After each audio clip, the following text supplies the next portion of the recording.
In 2020, MVP assembled an unlikely group of individuals that will be collectively known as the Hurt Business. The crew immediately run roughshod over Raw, and at one point it looked like they were gonna be a dominant force in the WWE for a long time. But less than a year later, the faction was disbanded. But what exactly happened? Today we take a look at the rise and the untimely fall of the Hurt Business and see how WWE ruined the great faction.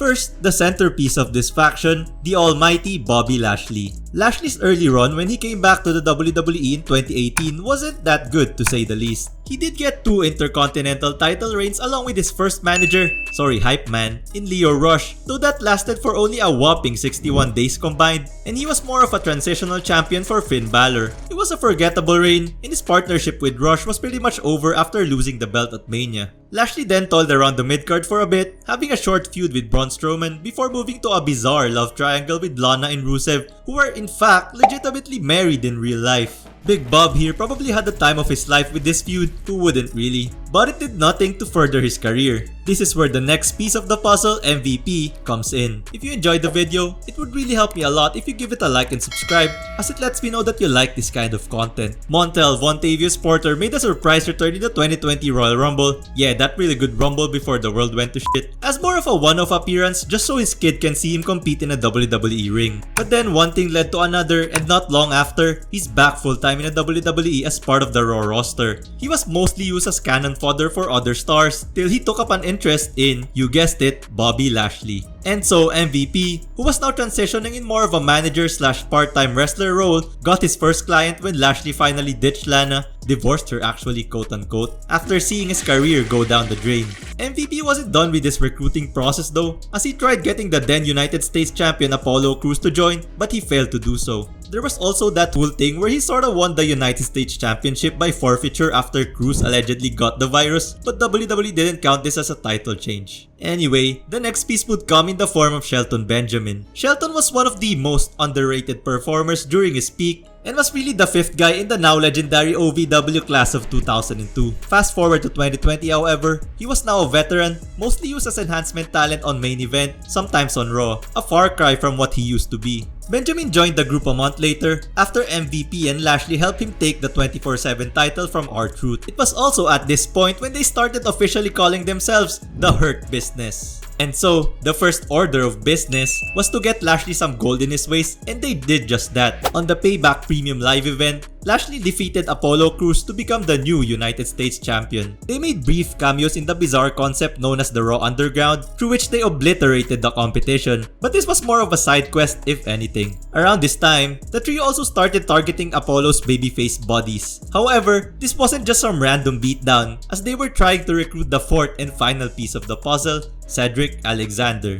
Now, Cedric made a very strong first impression with the WWE Universe with his performance in the Cruiserweight Classic, after which he was one of the first guys to be introduced as part of the new Cruiserweight division in the main roster. Cedric later became a staple of the Cruiserweight division's own show in 205 Live. His peak came at WrestleMania 34 where he defeated Ali for the Cruiserweight title. After losing the title and eventually getting drafted to Raw in 2019 as part of the roster shakeup however, things went downhill real quick. He got lost in the shuffle very early on, and before you know it, he was just one of the guys chasing after the 24/7 title. There was a bit of a glimmer of hope when he started teaming with Ricochet, another misused star, but in reality, the duo had a pretty low ceiling, and MVP saw it too, as he called him Ricochet's sidekick and someone who will always be sitting and catering while other people became successful.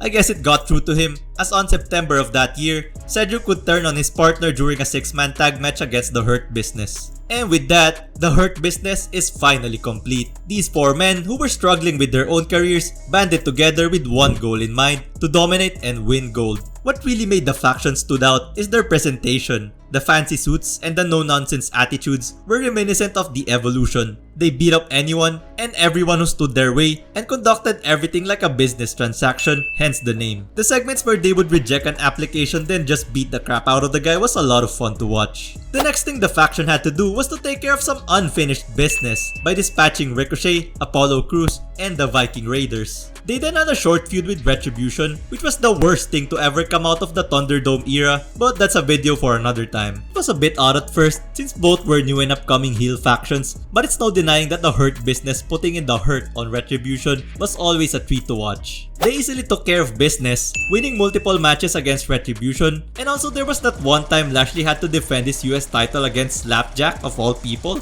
The Hurt Business quickly became one of the focal points of Monday Night Raw week after week, and more success would come their way on TLC 2020 when Cedric Alexander and Shelton Benjamin beat the New Day to capture the Raw Tag Team Championship. Business was indeed booming as the men were finally clad in gold. MVP delivered on his promise of turning their careers around, and it only took a few months. It carried their path of dominance into the start of 2021, defeating the likes of Matt Riddle, Jeff Hardy, the New Day, and the Lucha House Party. However, things started to get rocky come February. After beating 3/4 of the Hurt Business in a gauntlet match to earn a shot at Bobby's United States title, Riddle went on to defeat Bobby Lashley for the title at Elimination Chamber. But no worries, as Lashley was now focused on an even bigger prize, the WWE Championship. On the same night, Bobby Lashley attacked Drew McIntyre after he successfully retained the WWE Championship in a grueling Elimination Chamber match. This allowed Miz to cash in his Money in the Bank contract to become the new WWE Champion. It was revealed after that it was actually part of a deal struck by MVP with The Miz in which they would help Miz win the title, but Lashley gets first dibs on a title shot in return. After ducking and dodging his way out of said deal, The Miz finally found himself facing Lashley in a lumberjack match for the WWE Championship. He destroyed Miz and won the WWE Championship for the first time in his career. Things seemed to be looking up again for the group until Benjamin and Alexander lost their tag team titles to the New Day. Then, just a few weeks before WrestleMania 37, the group just imploded. What? Now you might be wondering why the group was split up in the first place. Well, the BS reason was because Bobby thought that Benjamin and Alexander were incompetent, but the reality is that Vince just makes terrible creative decisions and we can't have nice things. After this, Bobby laid waste to his former associates, and that's pretty much the end of the Hurt Business. Lashley though continued his partnership with MVP and went on to have a very successful WWE title run. However, the two would eventually split as well post WrestleMania 38, with MVP turning on Lashley in favor of Omos. Cedric Alexander and Shelton Benjamin meanwhile, well, they did team for a while, but that didn't last long and they just fell back into obscurity again. A shame really. Although there were teases, attempts even to bring back the group in true WWE fashion, nothing ever came out of it. The Hurt Business was simply one of the many victims of Vince's bad creative decisions. In fact, we've seen that during the early days of another great faction, the Judgment Day. Thankfully though, Triple H saved the faction, as who knows if they'd still exist today had he not took over the creative helm when he did. Ultimately, the Hurt Business would be remembered as a big what if in the WWE history. There were so many stories left to tell, so many directions the group could have gone with, but I guess we'll never know now. This just goes to show WWE's inconsistency when it comes to factions. For every success story like the Judgment Day or the New Day, you have the Hurt Business.